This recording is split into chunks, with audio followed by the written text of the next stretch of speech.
जय श्री कृष्णा, राधे राधे। आप सभी भक्तों का हमारे YouTube चैनल श्री कृष्ण दीवानी में हार्दिक स्वागत है। आज के पावन दिवस मैं आप सबके समक्ष ज्येष्ठ मास में नियम पूर्वक प्रतिदिन सुनी जाने वाली जलदान के महत्व की कहानी प्रस्तुत कर रही हूँ। ज्येष्ठ मास अत्यधिक धूप और तेज गर्मी का मास है। इस मास में अन्न और जल के दान का विशेष महत्व है। ऐसा करने से पिछले जन्मों के पापों से मुक्ति मिलती है। हमें बुरी योनि में पड़े हुए हमारे पूर्वजों को उस योनि से छुटकारा मिलता है। यदि मनुष्य इस कथा को नियम पूर्वक ज्येष्ठ मास में सुनता है तो उसके समस्त पापों का नाश हो जाता है और उसे बैकुंठ लोक की प्राप्ति होती है। इस कथा को सुनने के साथ ही एक मुट्ठी अन्न और जलदान की सुव्यवस्था अपनी सामर्थ्य के अनुसार करने मात्र से मनुष्य का यह जन्म भी सुधरता है। तत्कालिक जीवन में चल रही परेशानियों से उसे छुटकारा मिलता है। बताए गए अन्न और जल के इस दान को आप करके देखिए, फर्क आप स्वयं तत्काल ही महसूस करेंगे। आइए अब ज्येष्ठ मास में सुनी जाने वाली जलदान के महात्म्य की इस कथा को सुनते हैं। सभी बोलिए विष्णु भगवान की जय। ओम नमो भगवते वासुदेवाय। त्रेता युग के अंत में महिष्मती नगरी में सुमंत नाम का एक ब्राह्मण रहता था। उसकी पत्नी का नाम गुणवती और पुत्र का नाम देव शर्मा था। एक दिन वह ब्राह्मण समाधि लगाने के लिए वन में गया। कुछ देर वह समाधि में ही रहा। पश्चात उसने समाधि से उठकर नजदीक ही के एक सरोवर में जल पिया और फिर वही सरोवर के किनारे एक छायादार और घने वृक्ष की छाया में उसके नीचे सो गया।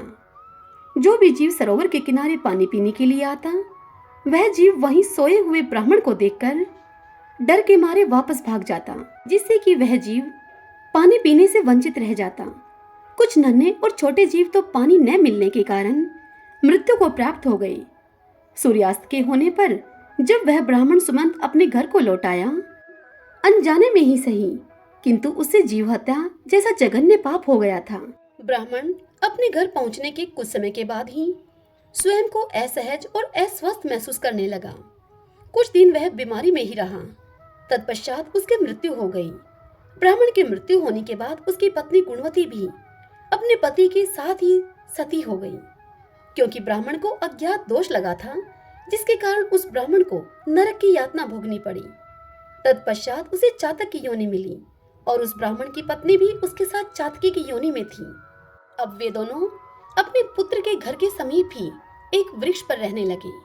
चातक अपने पूर्व जन्म के कर्मों को याद करके जोर जोर से रोता था।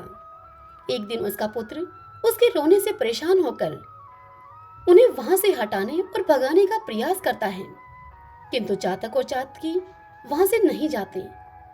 एक बार भगाए जाने पर वह उड़कर वापस आ जाते। तत्पश्चात फिर आकर वहीं पर बैठ जाते और रोने लगते।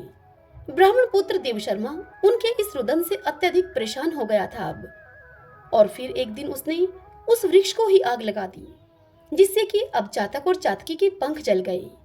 पंख जलने के कारण चातक और चातकी उस वृक्ष के नीचे गिर जाते हैं और अब वह दोनों घायल अवस्था में वृक्ष के नीचे पड़े पड़े अपने कर्मों तथा कष्टों की बात करने लगते हैं।